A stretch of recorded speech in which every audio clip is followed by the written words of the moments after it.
बिस्मिल्लाहिर्रहमानिर्रहीम, अस्सलाम वालेकुम। मैं हूं ज़रमीना और आप देख रहे हैं ज़रमीनाज़ किचन यूट्यूब चैनल। और आज आप सबके लिए लेकर रही हूँ मैं एक स्पेशल लेकिन बिल्कुल न्यू रेसिपी। आप इस रेसिपी को ट्राई ज़रूर कीजिएगा। घर में मेहमान आ रहे हैं या फिर आपने इफ्तार स्पेशल डिनर करना है तो आप इस रेसिपी को ज़रूर ट्राई कीजिएगा। बहुत ही नए स्टाइल की रेसिपी है और बनती भी बहुत टेस्टी है, लेकिन तरीक़ेकार बहुत आसान है। बस आपने बिना स्किप किए रेसिपी को देखने ताकि आप भी ये मज़ेदार सी पोटैटो पिज़्ज़ा कटलेट्स घर पर बना सके। तो चले जी बिस्मिल्लाहिर्रहमानिर्रहीम, रेसिपी बनाना हम शुरू करते हैं। सबसे पहले आपने पैन में ऐड कर देना है यहाँ पर घी या ऑयल, ठीक है, जिसमें आप बनाना चाहते हो। और अब हम इसमें ऐड कर देंगे हाफ़ टी स्पून के करीब ज़ीरा, साबुत ज़ीरा। हाफ़ टी स्पून के करीब मैंने यहाँ पर कुटी मिर्च ऐड कर दिया और 2 से 3 चुटकी आपने यहाँ पर ऐड कर देनी है हल्दी। और नमक ऐड करेंगे अपने टेस्ट के हिसाब से, मैंने यहाँ पे हाफ़ टी स्पून के करीब ऐड किया है। अब हम इसमें ऐड कर देंगे ओरिगेनो। आप चाहें तो इसमें मिक्स हर्ब भी ऐड कर सकते हैं। अब आपने मसालों को हल्का सा बस मिक्स करना है और साथ ही आपने इसमें बारीक कटे हुए प्याज ऐड कर देना है। मैंने यहाँ पर एक मीडियम साइज़ का प्याज बारीक काट कर इसमें ऐड किया है। अब हम इसमें ऐड कर देंगे टमाटर। तो यहाँ पर एक मीडियम साइज़ का टमाटर ही मैंने बारीक काट कर इसमें ऐड किया है। इसको अच्छे से मिक्स करेंगे। अच्छा जी, मसालों का आपने अच्छे से हिसाब किताब यहाँ पर लगा कर डालने हैं क्योंकि सारा फ्लेवर इन मसालों से ही आएगा।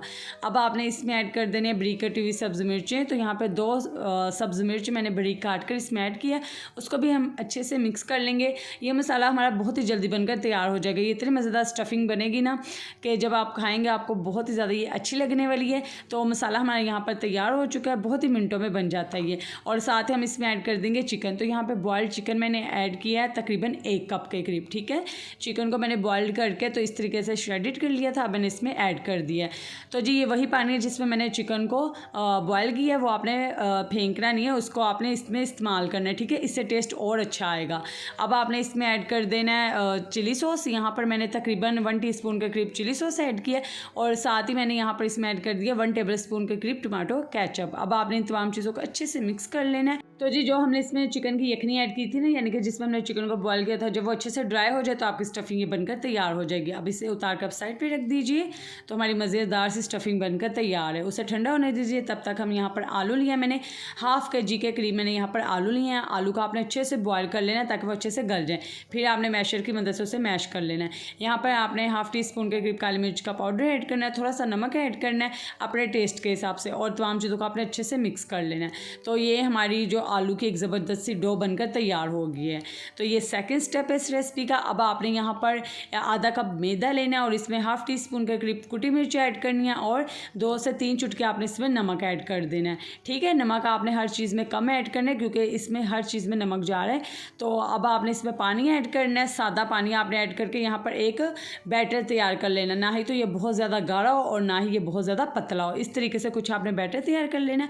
और साथ ही इस रेसिपी में हम इस्तेमाल करेंगे ब्रेड क्रम्स, ठीक है। तो यहाँ पर हमारे जो स्टेप है ना वो रेसिपी के बिल्कुल तैयार हो चुके हैं। अब हमने सिर्फ असेंबलिंग करनी है। वो कैसे, आपने इस तरीके से आलू की डो हाथ में लेनी है और इस तरीके से आपने हाथ की हथेली में इसको फैलाकर कटोरी बना लेनी है। बिल्कुल इस तरीके से, बहुत ही आसान तरीके का है जैसे कि आप वीडियो में देख रहे हैं। और अब आपने इसमें 1 चम्मच भरकर चिकन की स्टफिंग करनी है जो हमने बनाकर तैयार की है, वो ठंडी हो चुकी है। अच्छा जी, और इसी दरमियान अगर आप मेरे चैनल पर नए हैं या अगर आपने अभी तक चैनल को सब्सक्राइब नहीं किया तो चैनल को सब्सक्राइब कर दीजिए इसी तरह की मज़ीद मज़ेदार और यूनिक रेसिपीज़ के लिए। और बेल आइकन यानी कि जो घंटी का निशान आपको नज़र आ रहा है ना, उसे आप दबा दीजिए। इससे क्या होगा, जब भी मैं कोई रेसिपी अपलोड करूँगी ना तो आपको उसका नोटिफिकेशन वक्त पर मिल जाएगा।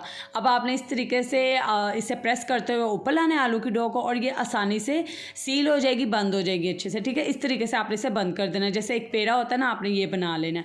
ये देखें, इस तरीके से गोल मटोल सा पेड़ा आपने बनाकर तैयार कर लेना है। तो इसी तरीके से हम बाकी के भी अपने कटलेट्स तैयार कर लेंगे। और जो हमने मैदे का बैटर बनाया था ना, इसमें एक दफ़े इसे कोट करेंगे और इसके ऊपर अच्छे से ब्रेड क्रम्स लगा देंगे चारों तरफ।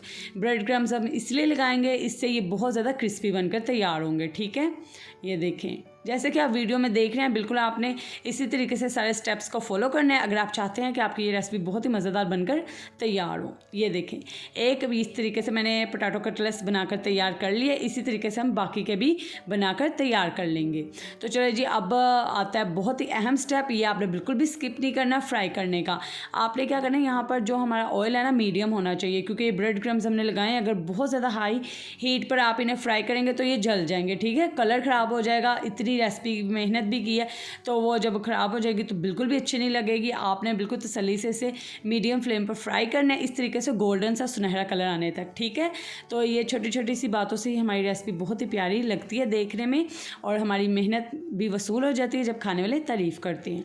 अब आपने जैसे ही इसके ऊपर, क्योंकि सारी चीज़ें अंदर कुकड हैं, बस हमने इसे कलर देने के लिए फ्राई करना है, डीप फ्राई करना है आपने, और अब हम इन्हें निकाल लेंगे। और आप कौन से प्यारे शहर से मेरी इस रेसिपी को देख रहे हैं मुझे कमेंट करके लाजमी बताएं, ताकि मैं आपका शुक्रिया अदा कर सकूं। तो चले जी, अब आप इसे केचप के साथ सर्व कीजिए। बड़ों को, बच्चों को, सभी को ये पोटैटो पिज़्ज़ा कटलेट्स बहुत ही ज़्यादा पसंद आएंगे, और जो भी खाएगा ना इसकी रेसिपी आपसे ज़रूर पूछेगा। इस रेसिपी को ज़्यादा से ज़्यादा अपने फ्रेंड्स एंड फैमिली मेम्बर्स के साथ शेयर कर दीजिएगा। वीडियो को लाइक करना मत भूलिएगा, और इसी तरह की मज़ेदार रेसिपीज़ के लिए आप मेरे चैनल पर आते रहें और मुझे कमेंट करके बताइएगा आपको मेरी आज की मज़ेदार सी रेसिपी कैसी लगी। दुआ में याद रखिएगा। अल्लाह हाफिज़।